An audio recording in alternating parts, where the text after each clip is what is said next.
The number of smokers in China is almost as large as the entire U.S. population. And to the delight of tobacco companies, ciggies are widely gifted. But expensive cartons, some selling for hundreds to thousands of dollars, have been linked to corruption, as many regard highly priced cigarettes as perfect gifts to bribe. Well, it seems like in Changsha, the provincial capital of Hunan province, is looking to curb this issue with a notice that puts a cap on price. The notice, jointly issued by Changsha's Price Bureau and Tobacco Monopoly Bureau, states that the marked price and actual retail price of a carton of cigarettes shouldn't exceed 1,000 yuan, or the equivalent of around $160.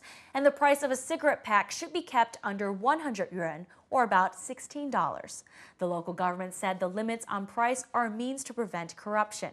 But many opponents claim that a measure controlling the price of expensive cigarettes doesn't address the root of the problem: bribery.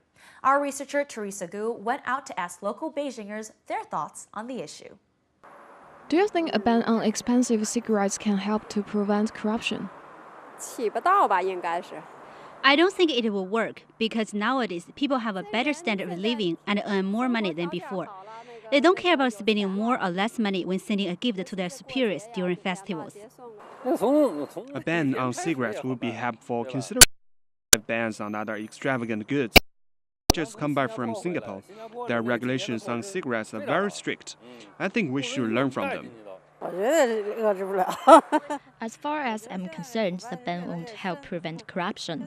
Corruption among government officials is very common these days. It's hard to prevent it through a ban on expensive cigarettes or other products. I think it can prevent corruption to some extent. People usually buy high-priced cigarettes as gifts to government officials or supervisors. Few people are reluctant to smoke such expensive cigarettes themselves. I think corruption doesn't have a solid relationship with expensive cigarettes. Expensive cigarettes are just one of the things linked with corruption. People can just send something else. In my opinion, a measure like this does very little.